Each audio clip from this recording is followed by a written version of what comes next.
My soon-to-be wife insulted my parents as low-class trash during a family dinner, so I responded with something she never expected, and everything changed that night.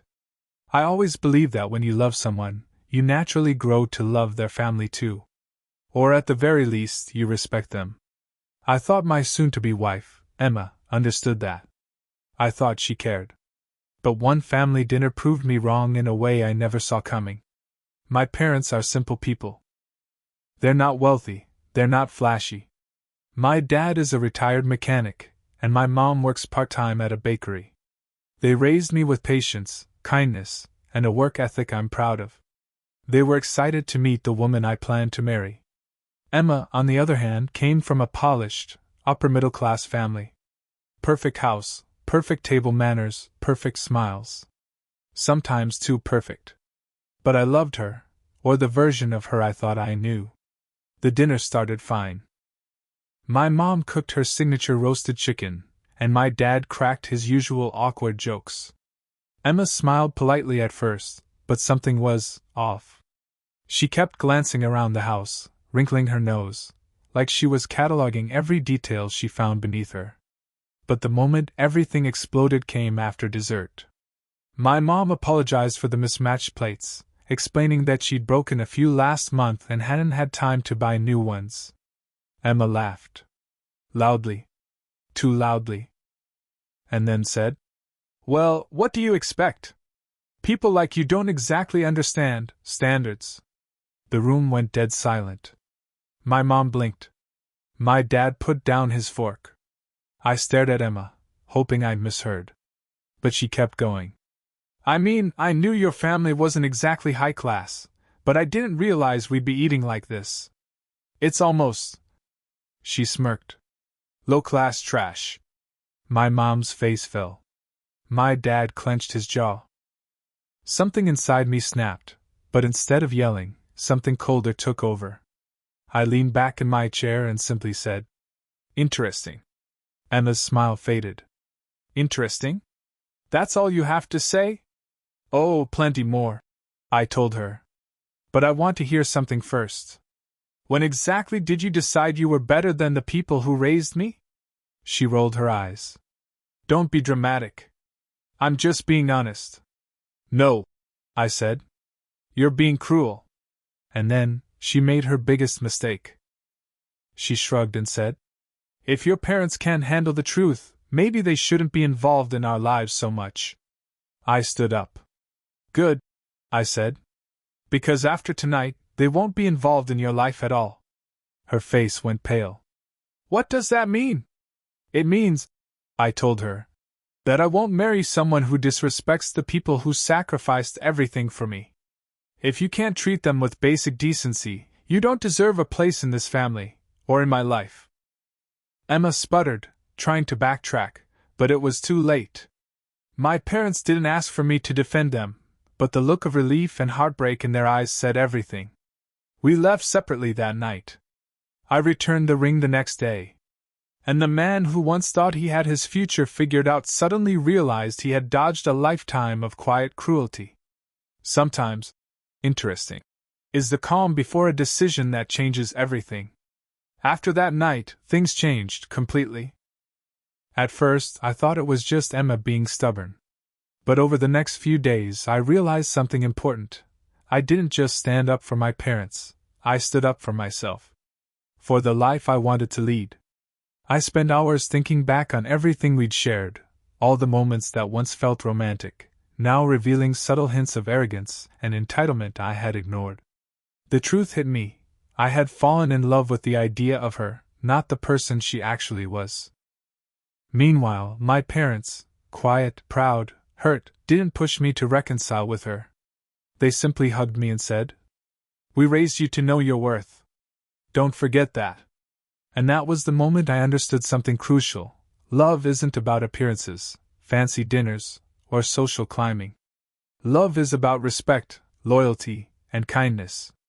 Emma had none of that for my family, and I couldn't ignore it anymore. The confrontation that sealed it. A week later, Emma tried to call me. I didn't answer. She showed up at my apartment. I could see the fear in her eyes, maybe for the first time. I didn't mean it like that, she said. I looked at her calmly. You meant exactly what you said. And now, I know exactly what you're capable of. This isn't about hurt feelings. It's about values. And our values are completely different.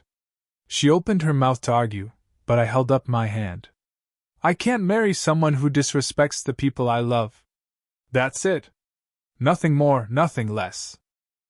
That was the final moment. She left. I never heard from her again. The aftermath. It was painful, yes. I had imagined a life with her, and dreams don't break easily.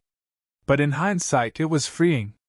I realized I had been trapped in someone else's expectations, someone who would never truly love my world. I started spending more time with my parents, helping my dad in the garage, baking with my mom on weekends, laughing at their jokes, even the bad ones. And you know what? I felt happier than I had in years. Sometimes, the hardest conversations reveal the most important truths. That night, all I said was, interesting. But it wasn't just a word, it was the moment I reclaimed my life, my dignity, and my family. And the lesson? Never let anyone make you feel ashamed of where you come from or the people who raised you. Because the right people will love you, and your family, exactly as you are. After Emma left that night, life felt strangely quiet. No calls, no messages, no attempts to explain herself. At first, I questioned whether I had overreacted, but then I remembered every little comment, every sneer, every judgmental glance she had thrown at my parents that night. It wasn't a one-time mistake, it was who she was. And for the first time, I saw it clearly. I wasn't losing someone, I was gaining my freedom. I spent the following days reflecting, thinking about my parents and the values they instilled in me. I remembered my dad teaching me how to fix a broken car engine, and my mom staying up late to make sure I never went to school hungry. Those lessons weren't about wealth or status, they were about love, integrity, and resilience. Emma's words had been a harsh mirror, showing me what really mattered. I started spending more time with my parents, cooking with my mom, helping my dad in the garage, listening to their stories that I had once ignored as boring. And with each moment, I felt something I hadn't realized I was missing: belonging. Happiness didn't come from a fancy partner or a polished life. It came from connection, from respect, and from the quiet love of people who had always been there. Weeks later, a mutual friend told me Emma had bragged to her friends about finally leaving that low-class life behind. I didn't feel anger, only relief. Relief that I had seen through the facade before committing my life to someone who didn't understand what family or respect truly meant. The breakup was painful in theory, but it had been necessary. I had dodged a lifetime of resentment, cruelty disguised as honesty, and shallow admiration. I realized then that the word I had said at that dinner, interesting, wasn't just a passive remark. It was the moment I drew a line, the moment I chose myself and my family over someone else's pretensions. It was the quiet courage to say that love is not just about attraction or compatibility, but about honor, respect, and loyalty. Life moved on, slowly but surely. I met people who valued my world, who laughed with my parents, who never felt the need to belittle where I came from. And every time I look back at that fateful dinner, I smile, because I see it for what it was: a turning point. A moment of clarity. A lesson that some doors, once closed, lead to better paths. In the end, losing Emma wasn't a loss, it was a rescue. A rescue from toxicity, from arrogance, from someone who couldn't love me wholly because she couldn't love the people who raised me. That night, when I said, interesting, it was more than a word, it was a declaration. A declaration that I knew my worth, and I would never settle for less. And that is how one family dinner, one cruel insult, and one quiet word reshaped my life forever. I always believed that love was simple. You meet someone, you care for them, and you learn to care for the people who matter to them. That's what I thought, at least, until the night of that family dinner with Emma. I had imagined it to be perfect, a night where my parents and my soon-to-be wife would meet, laugh, and share stories. I had been excited to show Emma the world I grew up in, proud of everything my parents had done for me. My dad might have been a retired mechanic, and my mom might have worked part-time at a bakery, but the warmth, the love, and the dedication they had given me were priceless. I thought Emma would see that, maybe even respect it. The dinner started well enough. My mom cooked her signature roasted chicken, my dad tried his usual humor that was awkward but endearing. Emma was polite, smiling at first, nodding as if she were interested. But there was something off. She kept glancing at the walls, the furniture, even the chipped plates, her eyes narrowing, her smile a little too tight. I tried to ignore it, telling myself I was overthinking. After all, families can be quirky, and Emma was from a different world, different standards, different expectations. I wanted to give her the benefit of the doubt. Then came dessert. That's when everything changed. My mom, nervous about making a good impression, apologized for the mismatched plates. She explained that a few had broken last month, and she hadn't had time to replace them. Emma laughed, a loud, sharp laugh that echoed across the dining room. And then she said it. "Well, what do you expect? People like you don't exactly understand standards." The room went dead silent. My mom froze mid-gesture, my dad put down his fork, and I felt my stomach drop. I looked at Emma, hoping I had misheard, but her smirk confirmed it. She continued, "I mean, I knew your family wasn't exactly high class, but I didn't realize we'd be eating like this. It's almost," she smirked, "low-class trash." I could feel the heat rising, but instead of yelling, I leaned back and said one word. "Interesting." Emma froze. "Interesting?" "That's it," she snapped. "Yes," I said calmly. "Interesting."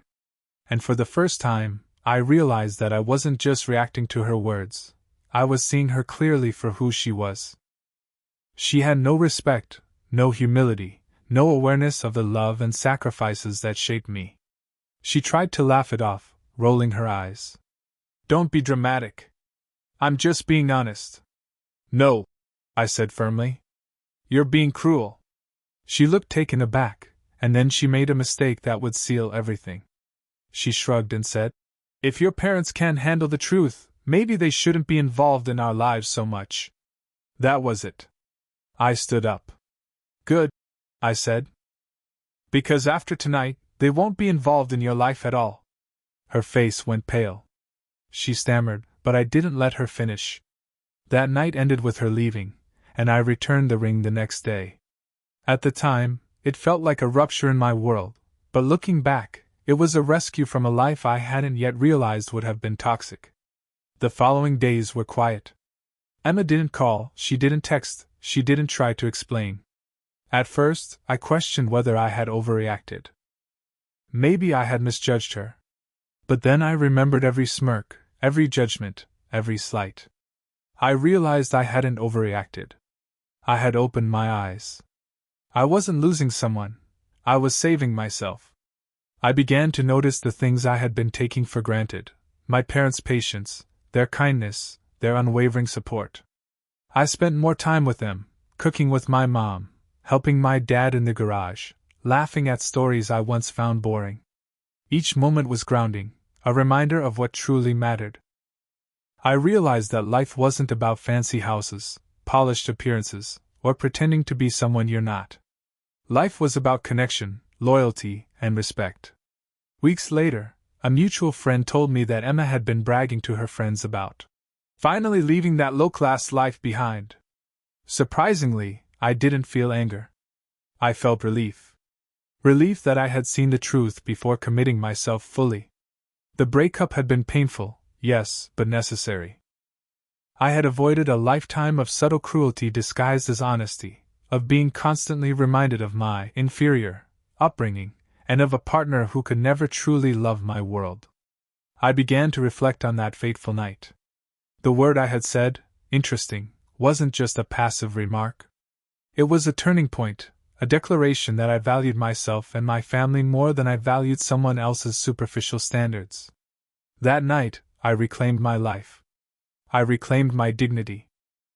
I realized that love without respect, without loyalty, without care for the people who matter to you, isn't love at all.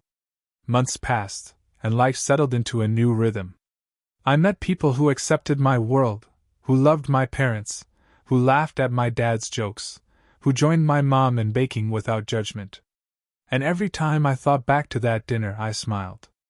I saw it as a moment of clarity, a door closing on the wrong life and opening onto a better one. Losing Emma wasn't a loss, it was liberation. It was freedom from someone who couldn't appreciate the people who shaped me, who couldn't understand what family truly meant, who couldn't love fully. And that one word, interesting, remained with me, a reminder of the courage it took to stand up for what mattered. Sometimes, the hardest nights reveal the most important truths. And sometimes, a single word, spoken calmly in a tense moment, can change everything. That night, at that dinner, I learned the most important lesson of my life. Never let anyone belittle your world, your people, or your worth. Because the right people, those who truly matter, will love you for exactly who you are. And everything else? It's just noise. After that night, I started noticing things I had ignored for years. The subtle ways Emma would belittle others, the quiet arrogance behind her smiles, the way she looked down on things she didn't consider refined. It wasn't just that she had insulted my parents, it was that she had revealed who she truly was. And the truth was shocking. Someone I thought I loved, someone I had envisioned a life with, was incapable of genuine empathy.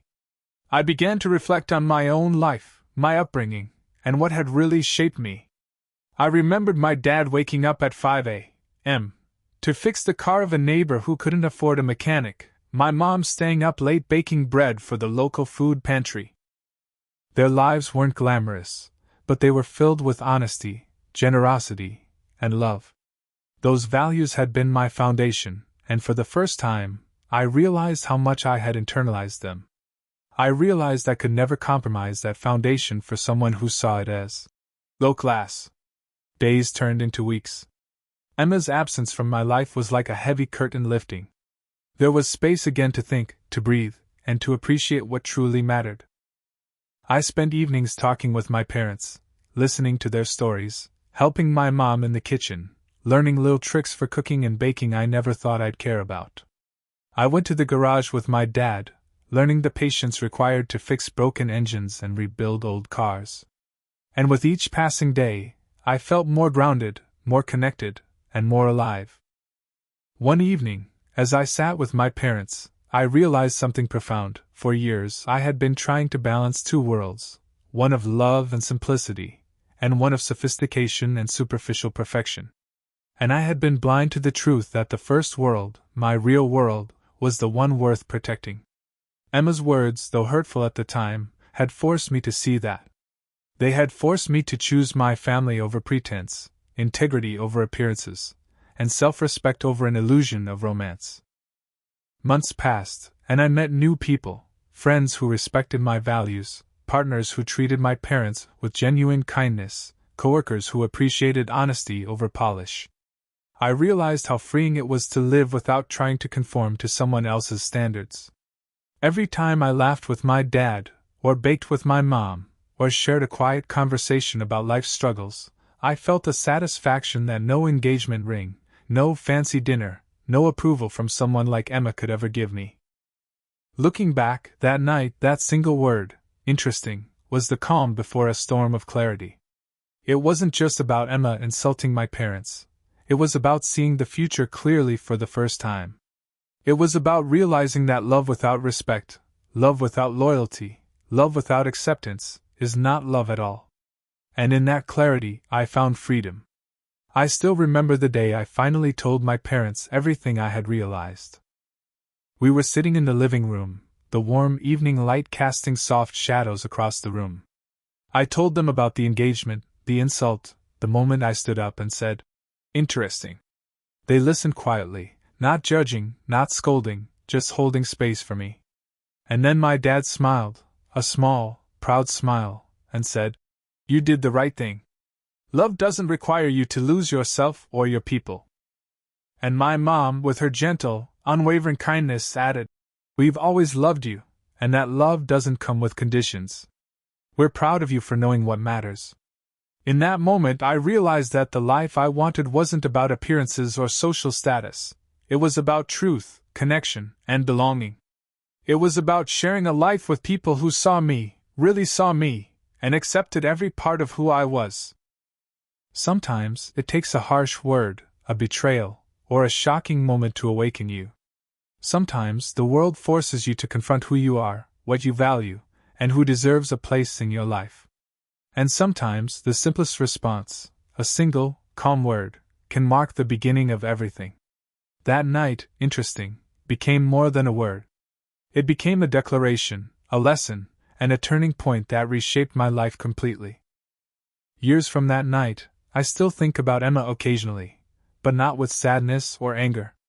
I think about her as a reminder of what I learned, that love without respect is a trap, that family is worth defending, and that your life's most important choices often reveal themselves in the quietest moments, after the storm has passed.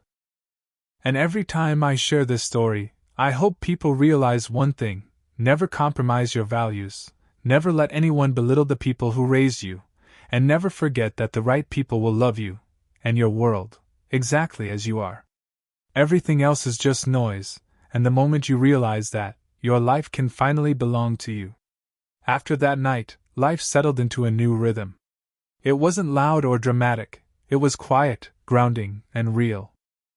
I began to notice details I had previously overlooked: the warmth of my parents' routines, the small gestures that showed how much they loved me. My mom would leave little notes in my lunchbox when I was home, reminders that she cared about my day. My dad would teach me things about life between fixing engines or building shelves, lessons that weren't in any schoolbook. I realized these were the moments that truly defined who I was, and they were moments I had taken for granted in the rush of everyday life. Emma's absence created space for reflection, but it also revealed a stark truth. I had spent so long trying to fit into someone else's expectations that I had almost forgotten my own. I had almost believed that love required compromise to the point of erasing yourself. But it doesn't. Love is not about pretending to be someone else. It's about embracing the person you are and the people who shaped you. I also noticed the subtle ripple effects of that night. Friends who had once commented on Emma's beauty or social grace began to see the tension I had endured. Some asked why I had ended things so abruptly, and all I could say was, sometimes, respect matters more than romance. Over time, people began to understand that the story wasn't about a breakup. It was about reclaiming dignity and choosing authenticity over appearances. The months that followed were transformative. I immersed myself in my own life, my career, my hobbies, and my relationships, but this time with a renewed sense of clarity. I reconnected with old friends who valued honesty, not status. I began volunteering at a local charity with my parents, feeling the satisfaction of giving back and seeing the direct impact of our efforts. For the first time in years, I felt aligned with my own values, and that alignment brought an unexpected joy that no engagement, no fancy dinner, no external validation could ever provide. Occasionally, I would reflect on Emma, not with anger, but with gratitude. She had been a mirror, showing me what I didn't want in life, what I couldn't compromise on, and who I truly was. Her words, though harsh, had forced me to confront myself and my priorities. And in that confrontation, I discovered freedom, the kind of freedom that comes from standing firm in your values and refusing to let anyone diminish the people you love. Years later, I would share this story with younger friends, cousins, and even colleagues who were navigating their own relationships. I would tell them about the dinner, the insult, and the single word I had spoken. Interesting. I would describe the pause, the tension, and the clarity that followed. And I would emphasize the lesson I had learned: never let anyone make you feel ashamed of your family, your upbringing, or your worth. Love should elevate you, not make you doubt the people and values that matter most. As time passed, my bond with my parents grew stronger than ever. I learned to appreciate the little things: the way my dad's laugh fills a room, the smell of my mom's baking on a Sunday morning, the stories of resilience and kindness that shaped my childhood. These were the things that defined home, And I realized that true happiness isn't found in perfection, it's found in connection, in authenticity, and in the quiet knowledge that you are surrounded by people who love you unconditionally. And me? I never sought out someone like Emma again. I wasn't looking for social perfection or polished appearances. I was looking for someone who could laugh with my family, respect my world, and embrace the life I had inherited. Someone who understood that love isn't just about charm or beauty, it's about loyalty, respect, and compassion. That fateful dinner, the insult, and my one-word response, interesting, remained a turning point in my life. It was the night I chose clarity over confusion, authenticity over pretense, and respect over superficiality. It was the night I learned that the people who truly matter, those who raise you, guide you, and love you, are worth protecting, no matter what anyone else says. And that, in the end, is the lesson I carry with me every day. The right people will love you, your family, and your world exactly as you are. Everything else, the judgments, the insults, the empty critiques, are just noise. That one calm, simple word, spoken in a moment of tension, became more than a word. It became a declaration, a shield, and a turning point that shaped the life I was always meant to live.